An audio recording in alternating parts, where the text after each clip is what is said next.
तुमच्यावर टीका होत होती, तुम्ही ट्विट करून त्याचं उत्तरही दिलंय, काय सांगा? पहिली गोष्ट तर मी मूर्खांना उत्तर देत नाही, त्यामुळे हे कुठले उत्तर नाही. मला नवभारत जे नागपूरहून प्रकाशित होणारं वृत्तपत्र आहे, त्यांनी त्यावेळेचा अंक पाठवला आणि त्यांनी मला सांगितलं की बघा आमच्या संग्रही हा फोटो आहे, ज्यावेळेस तुम्ही कार सेवेला गेले होते त्यावेळेस आमच्या फोटोग्राफरनी काढला होता आणि तो त्यांनी पाठवला. म्हणून त्यांचे आभार मानत मी ट्विट केलेलं आहे. कारण त्यावेळची जी काही परिस्थिती होती त्या परिस्थितीची पुन्हा आठवण मला झाली आणि त्या आनंदामध्ये तो ट्विट मी केलेला आहे.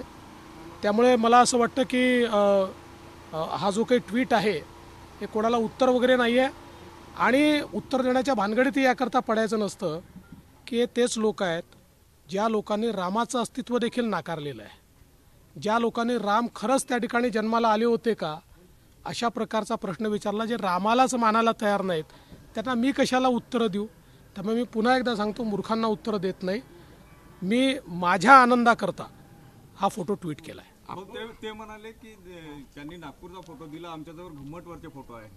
संजय राऊत, मी काय सांगितलं तुम्हाला, पहिलेच सांगितलं.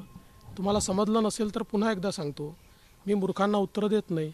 मी लिहिलेलं एक गाणं लवकरच गाणं लिहिलं आणि अमृता वहिनी ते गाणं म्हणणार आहे. सध्या रामाच्या भक्तीत आपण पूर्ण लीन झालेले आहे. सगळे रामाच्या कार्यक्रमांना जात आहे. घराच्या वरती सुद्धा रामाचं पोस्टर लावलेलं आहे. काल स्वानुभव सुद्धा कारसेवेचे सगळे शेअर केले लोकांना. काय सांगाल?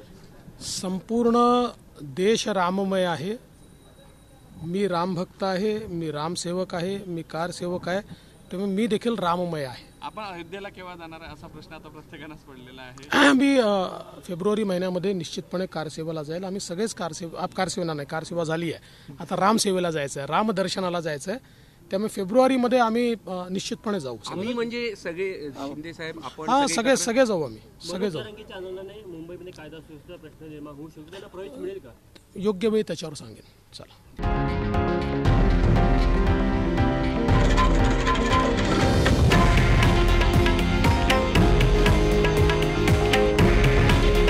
हे आहे देशातील नंबर 1 न्यूज नेटवर्क आणि आपण पाहत आहात TV9 मराठी.